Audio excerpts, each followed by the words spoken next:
yeah, I mean, I think that when we're busy, when we have strong emotions, when we're a little disoriented, or if we're caught up in some momentum, and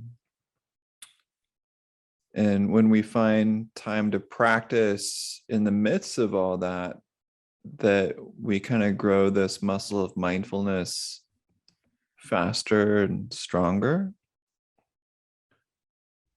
And this is supposedly backed by neuroscience, in the sense that when it's harder to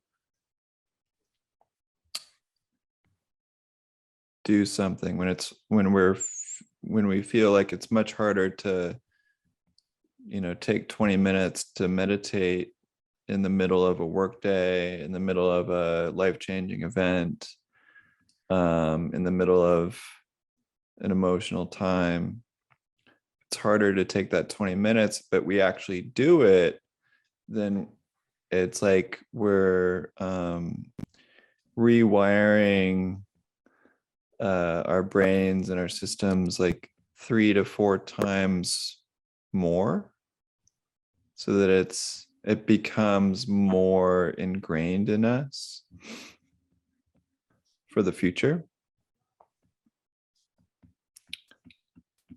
Whereas if we only meditate when it's maybe simple or easy, or we're just kind of used to a certain time, and we find more comfort in practicing in a certain time, then there's still benefit, obviously.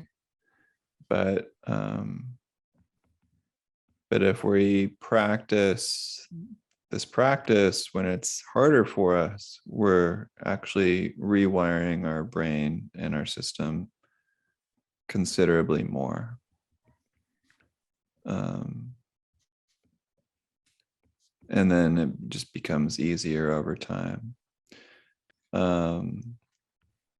So my general encouragement to people is to notice when it's harder to meditate and to lean into that. Not because I'm masochistic, or I don't know if that's the right word. Not, it's not because I like to see people suffer, but because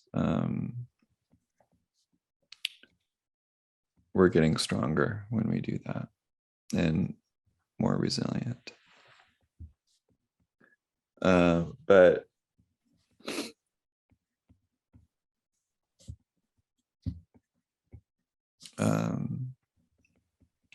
But then there's also truth to, there's just more energy at noon. The sun is stronger. There's more like life happening. There's more energy typically, which may fuel, our own energy, creativity. And, this is kind of the time of day that we're just biologically wired to like get things done. So, like midnight and noon are not exactly equal, obviously. Winter solstice and summer solstice are not equal in terms of the energy that we can feed off of and just notice in our bodies and our systems. So it's not all in our heads per se. There's obviously, warmth and coolness, and, proximity to the moon and to the sun. And,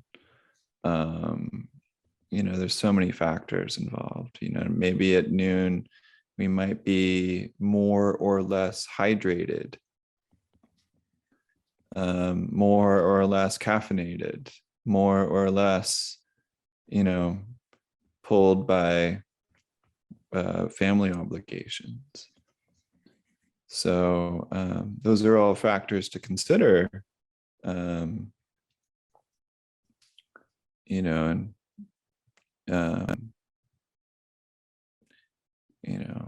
it can help us to maybe have more, say, self-compassion, just knowing that there's a wide variety of factors involved with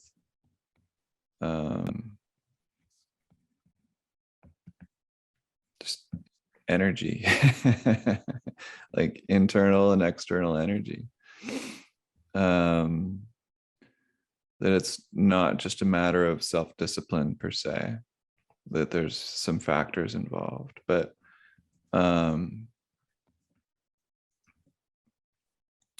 to lean into those more difficult times of day or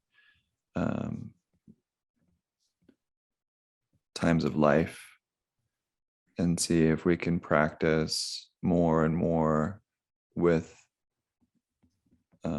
those more challenging moments bit by bit, and not necessarily feel like we have to find the easiest time or the simplest time per se.